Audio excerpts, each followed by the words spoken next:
Welcome to the first installment of the Harder Critic Movie Review channel, where we'll be doing not so deep dives into movies. Today we have 2025's Sinners, directed by Ryan Coogler. But before we get into the overall synopsis, review, and rating, please like, share, and subscribe, hit the notification bell, and let's get into it. Sinners is Ryan Coogler's fifth commercial movie to date, and unlike the cultural phenomenons that were Creed and Black Panther, Sinners is his first take into the horror genre. And while there's so many things that are great about the film, unfortunately, the actual horror aspect falls short. During a time that feels like the second coming of the golden age of horror, this lack of ambition into the genre stands out like a sore thumb. And that's not to say that things aren't intriguing about the film, it's just to shed light on the fact that the fear factor in the film is non-existent. We even see that expressed with Sinners being nominated for a drama instead of a horror movie. So, if that doesn't prove my point, let's begin to unpack this dramatic thriller. Sinners is a period piece during the horrific times of the early 1930s, and Coogler definitely showcases the violence that occurred throughout all of America, but primarily in Confederate states to play in the foreground, while also cleverly establishing the dark elements by immediately diving into a monologue that speaks of bards throughout the pages of history and how they could pierce the veil to the spectral side and potentially welcome harbingers of the dark. And while this speech about tethering is happening, a beautiful yet eerie guitar played by Ludwig Göransson is played just as the title cut fades and brings about the first leg. And unfortunately here is where the first fail into the genre happens, where we see Sammy played by Miles Canton alive in what we presume to be the conclusion of the film.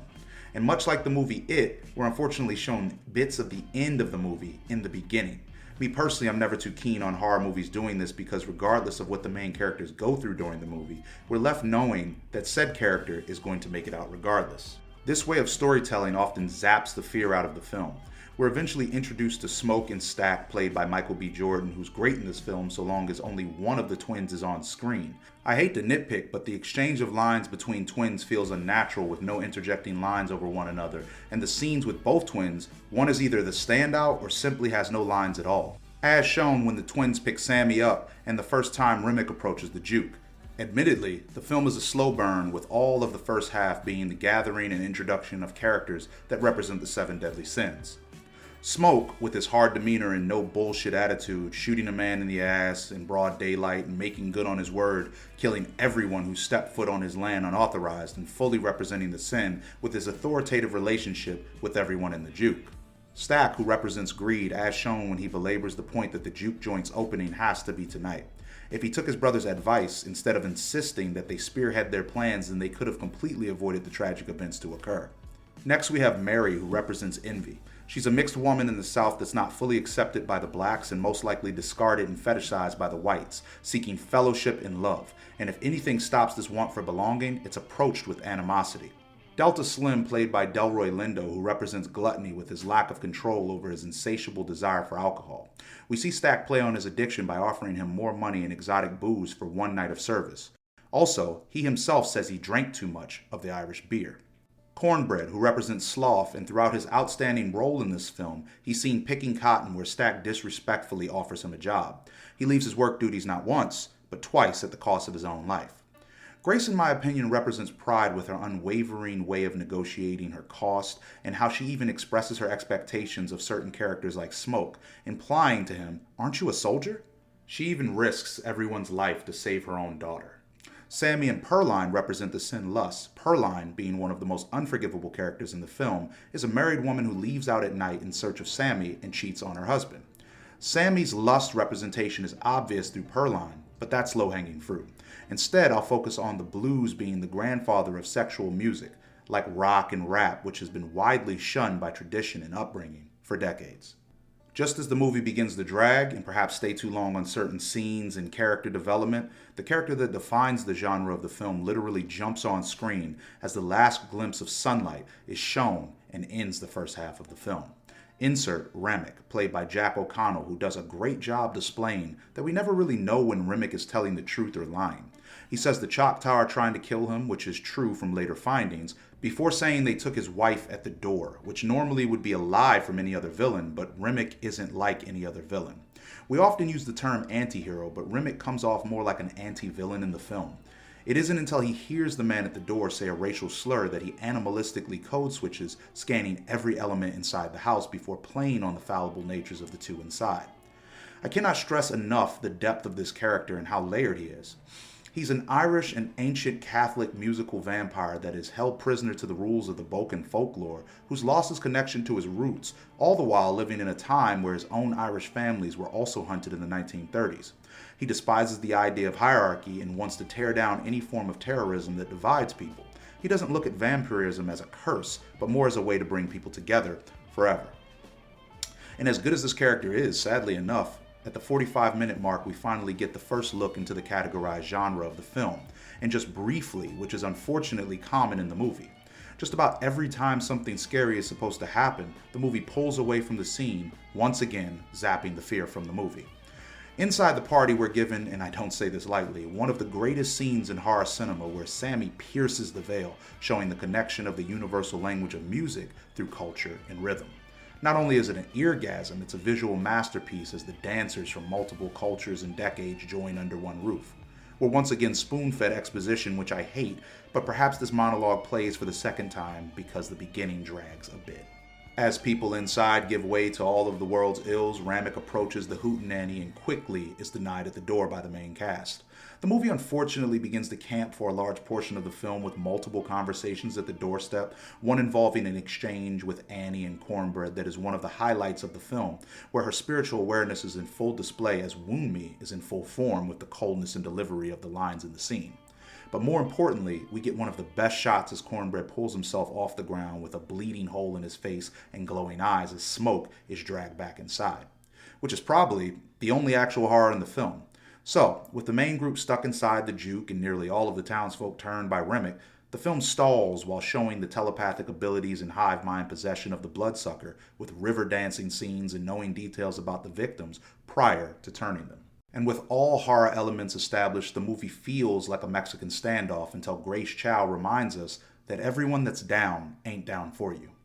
As the cast is blitzed by a mob of vampires, NPCs spawn inside the juke to be meat shields, I suppose, as major characters are nearly killed off screen while some actually are. Sadly enough, deaths that should have had more impact don't, but given the stakes of the fight, there's no time to mourn. Instead of turning Sammy, Remick baptizes him and performs the Lord's Prayer before Smoke somehow bypasses a mob of vampires, swims 20 feet through water quietly, and stealth kills Remick.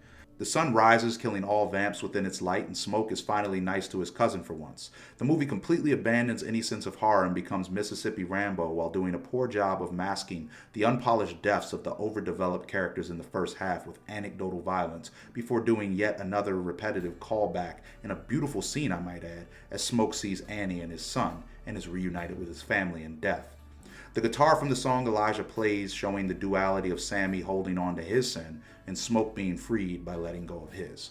As the guitar riff takes us home, it shows Sammy an older, successful musician in Chicago, where his music continues to transcend time as he plays us out.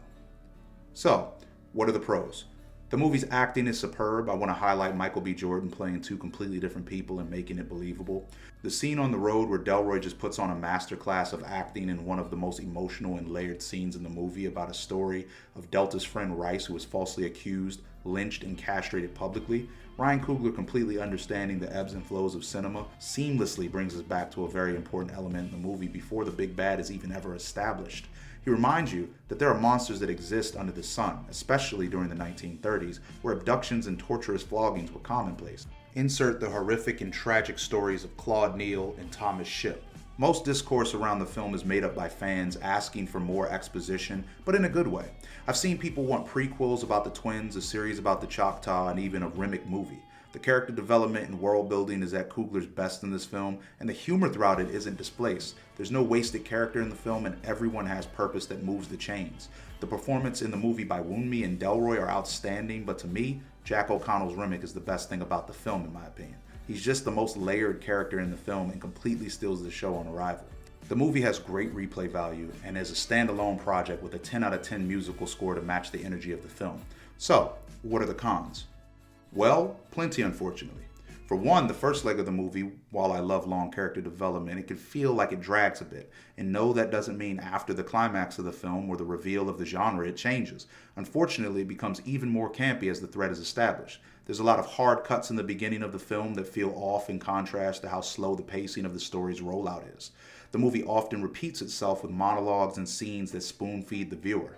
It would be best if things were left up into interpretation. Often in horror, the less we know, the better. We don't need an explanation, especially if you're not going to explain vampires in Mississippi.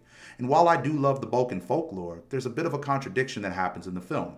Technically, if all of the vampires are connected, then when Mary was offered in after being turned, all vampires should have been given access as shown by Grace. Even during the fight, they have agency that's connected to Remick. If not, then Mary should have been able to come and go into the Juke as she pleases because she was already welcome in. Which, in my opinion, having Mary be a constant in the movie would have helped the campy nature of it and provided a better explanation to why they can't stay inside, i.e. her going room to room and they're losing member by member, trying not to be forced out by her. The movie stalls at times in what should be its best moment and pulls away from every gore scene of someone being turned. Also, I must be bad at math or something because I swear once the vampires got inside, humans that allegedly left the party just spawned in the background. If you're going into this vampire movie expecting to see someone's throat get torn out or blood dripping down the fangs of a bloodsucker, you're going to be disappointed. If you're going into this movie expecting to jump out of your seat with fear, you're going to be disappointed. The movie isn't scary at all and even deviates into an action movie in the last act of the film. And admittedly at times it feels like the bastard child of Dusk Till Dawn in full derivative, which leads me to my last critique of the film. It's derivative, which is perfectly fine so long as it's not so on the nose, but in this case, two brothers that are criminals go into a bar at night that's taken over by vampires. One dies, one lives to tell the tale, and the movie deviates from a horror to an action after a slow burn exposition to develop the cast. I wish I could say that not being scary is okay, especially with all of the deeper racial-driven elements in the movie, or say I can look past it because the metaphor of the vampires representing the music industry and how they steal the sound and culture of urban minorities. But when your film is categorized as a horror movie, I have to shave points. If I was judging this film on soundtrack alone, it would be a 10 out of 10 every time. But I'm judging this movie in its totality, against its labeled genre. I sometimes think the movie would have been better if it stopped before the juke joint because the first leg of the film is without fail in my opinion. It truly makes you love the characters before giving them deaths that if you blink, you'll miss. And while I do enjoy the movie a lot, I still have to be true to the genre and judge it accordingly. Sinners is one hell of a movie and definitely a great watch for those looking to laugh, learn, and have discourse about vampires. I tip my hat to the genius of Ryan Coogler and to the performances of all actors in the film.